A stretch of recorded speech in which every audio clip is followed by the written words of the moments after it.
Well, okay, I am going to be responding to Michael Knowles on Christian nationalism.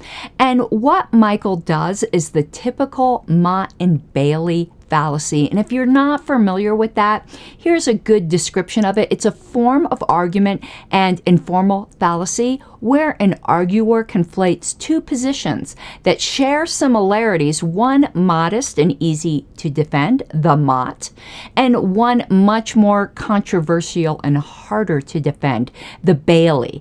This is a typical technique of Michael Knowles, and it really is in full display here. Let's take a listen.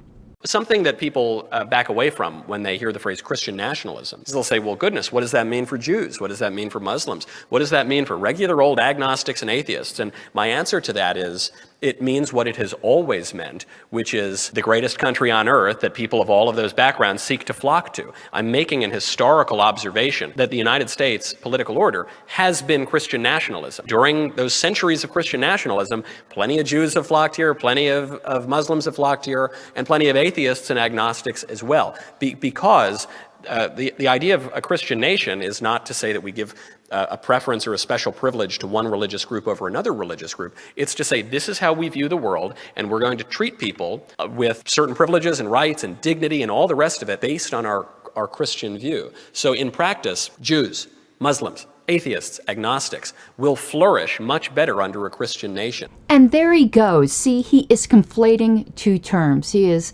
conflating the idea that we were, quote unquote, a Christian nation at our founding at certain points in the past. And actually, I do not dispute that.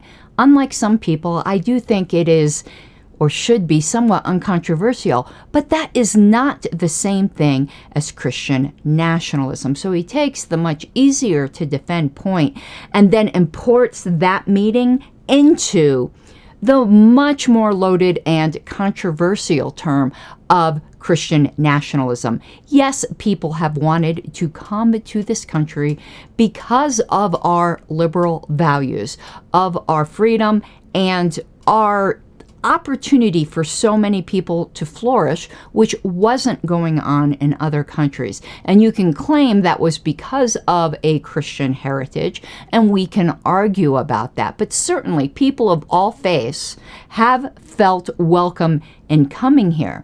But it does not follow, again, that it would be exactly the same thing in Christian nationalism. Plus, he went on to say that there wasn't any denial of opportunities for people of these other faiths. But that is not exactly true. I mean, it was, even within the Christian umbrella, it was a huge controversy that RFK was a Catholic.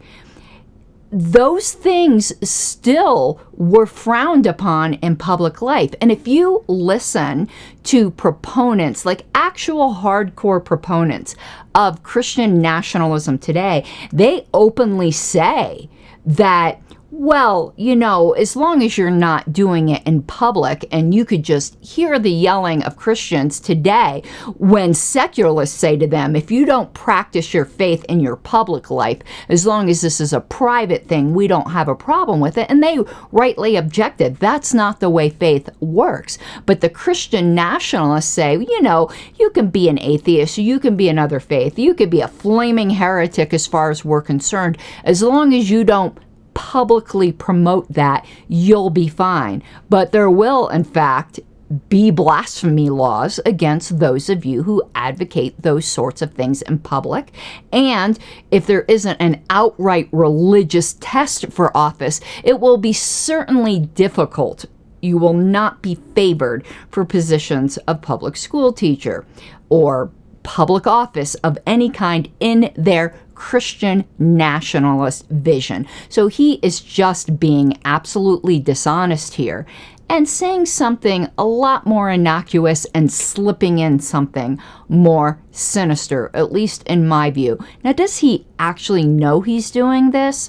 Hard to tell, but it is in fact what he is doing. Do not take these, well, you know, we just have a Christian tradition and make that to be the same thing as Christian nationalism. Listen closely to the people who are hardcore promoting that. And I'm sorry, whether you think this is hyperbole or not, you will get shades of Gilead.